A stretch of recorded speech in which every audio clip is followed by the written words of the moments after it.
Ito, Section 14, kasama sa other conditions. Persons not allowed to play. A, government officials connected directly with the operation of the government or any of its agencies. Wala nang lilinaw pa ron. Kahit na mahina ka sa English, maintindihan mo yun. B, members of the armed forces of the Philippines, including the Army, Navy, Air Force, or Constabulary. And C, persons under 21 years of age or students of any school, college, or university in the Philippines. To continue, Republic Act 6713, which was became law in February 20, 1989, there is an act establishing a code of conduct and ethical standards for public officials and employees. Dito pa lang, pasok na eh. Di ba?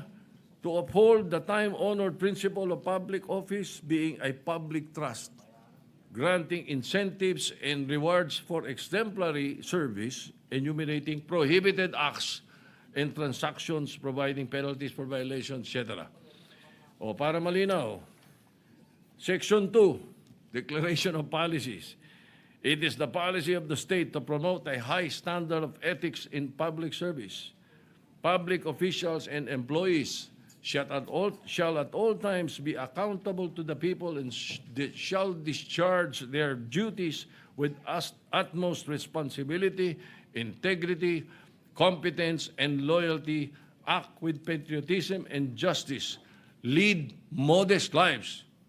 Ibig sabihin, hindi ka magpapatalo ng milyon-milyon sa kasino, and uphold public interest over personal interest. Section 4, the norms of conduct of public officials and employees. I will no longer bore you with this, but obviously, alam nyo laman ito. To observe following standards of aliwanag, simple living. Public officials and employees and their families shall lead modest lives appropriate to their positions.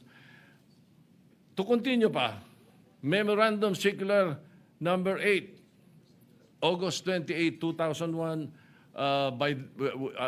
then under the President Gloria Macapagal Arroyo. And this is signed by the Executive Secretary, Bert Romulo, enjoining government personnel and all concerned from entering or playing in casinos. Ito nga, pati entering eh. In view of the foregoing, it is hereby reiterated that all government personnel concerned are prohibited from entering, staying, and or playing at gambling casinos. Accordingly, it's hereby directed, ayun na, lahat tayo pasok dito. Kaliit-liitang government employee, pasok dito. There, mas aga pa dito. 2016, issued by President Rodrigo Duterte.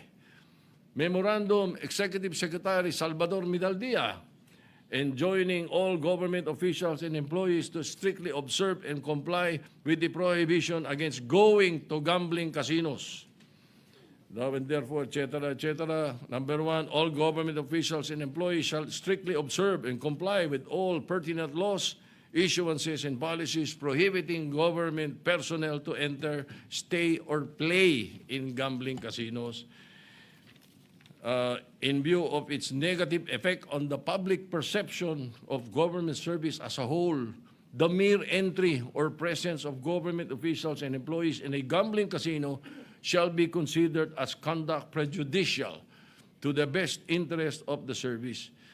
So, Mr. President, ito pa dapat nananagot din dito ang PAGCOR. Sabi, the Philippine Amusement and Gaming Corporation Management shall ensure strict observance of the circular by all government officials and employees.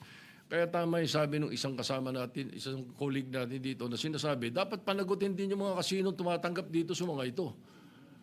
Dahil bawal din na hindi nila dapat pinapayagan.